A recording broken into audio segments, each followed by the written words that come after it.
Ever chase a goal like you're convinced it's going to bring you like lasting happiness, And then that kind of fades. Yeah. We're going deep on that feeling today, unpacking this whole hedonic treadmill thing. Absolutely. And what it means for, well, you listening right now. It's a big one. It really is. So picture this.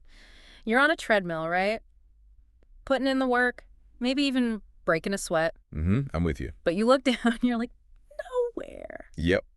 That's the basic vibe here, except instead of distance, you're talking happiness. We are. See, as humans, we're incredibly adaptable. Oh, we are. We experience this, like, surge of happiness from something positive, a promotion, new car. Oh, new car smell? Yeah, exactly. Yeah. But it settles back down. That's hedonic adaptation. Okay, so break it down for me. Like, even if I hit that lifelong dream, that feeling's temporary. It often is, yeah.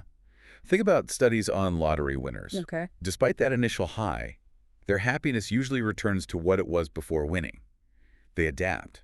It becomes the new normal. See, now that's kind of wild and a little bit, disheartening. Our brains are just wired to adjust to anything. It seems that way. There's a theory that this whole adaptation thing was, like, essential for survival way back when. Really? Imagine our ancestors, like constantly afraid after escaping a predator or fixated on food scarcity after just eating.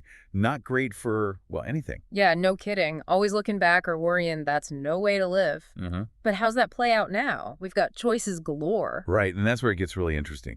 This drive to adapt, good for survival then, it can kind of work against us now. How so? It creates this, like, craving for more, leading to consumerism, bad habits, always chasing that next hit. Man, that explains a lot, actually. It's like the new phone feeling. At first, it's amazing. Then just another phone I've adapted onto the next one. There you go. And recognizing that in yourself. Huge first step. So if we're adapting to good and bad, then what's that even mean for, like, genuine happiness, the long game? Where do we even start? It's not about seeing adaptation as, like, this roadblock, Yeah. More like a tool. Okay. Any tool used well or, not so well, depends how you get it. I like that. Yeah. So hedonic adaptation to our advantage. How? Let's start positive, yeah. This is actually what gives us resilience, bouncing back from the tough stuff. Right.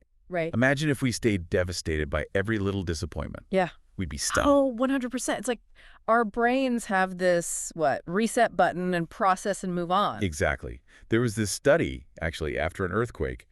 People increased their use of hedonic apps. Hedonic apps? Like what? Games. Games. Music. Things for enjoyment. Hold on. So after an earthquake, they were playing games, not doom scrolling or whatever. Seems weird, right? But get this.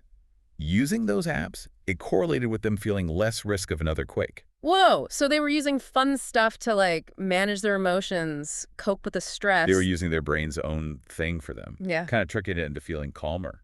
Pretty clever. That is. But like you said, there's misuse too, right? This resilience, it can become, complacency. There it is. Because we adapt to our situation, we get stuck sometimes, even if it's not good for us. We get comfy, even uncomfy, and just, stop reaching for more. We accept that baseline, even if it's not truly fulfilling us, Give me an example. What's that complacency look like, real life? Relationships gone sour. People stay way longer than they should because they've adapted to dysfunction. It's the new normal, so they don't see. Exactly. What healthy could be. Wow.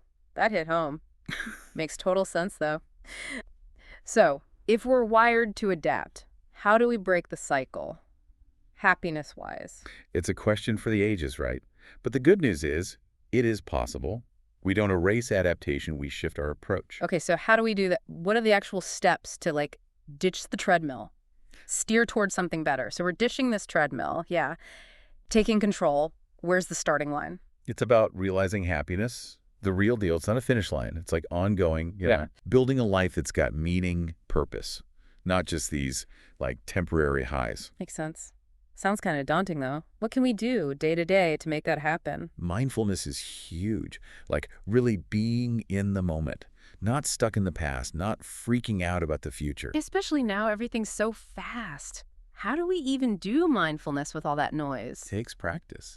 Finding those little breaks to just slow down, breathe, appreciate what's simple. Yeah. That morning coffee, a walk outside, actually listening when someone's talking to you. Small stuff, big impact. Mindfulness, check. What else helps us build that, fulfilling life we're after? Connections. the people in our lives, and not just being in the relationships, but putting in the effort. Yeah. Right, right. Appreciating it. Easy to fall into routines there, too. Like, oh, yeah, they're there, whatever. And that's where the treadmill messes us up. We take them for granted, that joy fades out. Make time, show them you care. Don't let those connections get dusty. Love it. So our whole mindset about happiness needs to change, huh? Anything else we can do to escape this treadmill thing? Big one. Focus on goals that mean something. And I don't mean this stuff that gets you applause, like a promotion or whatever. Deeper than that. Way deeper. It's got to be lined up with your values, what you're passionate about, your purpose. So finding what really, truly makes us tick, not what we think we should be into. Bingo. That's where the lasting good stuff comes from. Doing what matters to you. This is making me think of, like, hedonic versus eudaimonic happiness, right? That was eye-opening. Totally. Hedonic is that quick hit. Food, shopping, whatever. Feels good now, gone later. Eudaimonic, that's about living with meaning, bigger than ourselves. So we're not ditching pleasure, but it's about more than that. Connections, purpose, our growth as people. Nailed it. Happiness is not the destination, it's the journey. This has been awesome. Seriously, a whole new way to think about this stuff. Any last thoughts for our listeners before we wrap up? Here's something to chew on. If you could, design your life, and it was all about that lasting satisfaction, not just quick hits, what would that even look like? Ooh, good one. What would we change? What would we keep? Something for all of us to think about. It really is. Thank you so much for joining us for this deep dive. Hope it's got you thinking like it has us. And listeners, we want to hear from you. Head over to social media. Tell us about your life design for lasting satisfaction. Use #MyDeepDive. We'll be checking it out. Until next time, keep exploring, keep learning, and keep chasing that fulfilling life you deserve.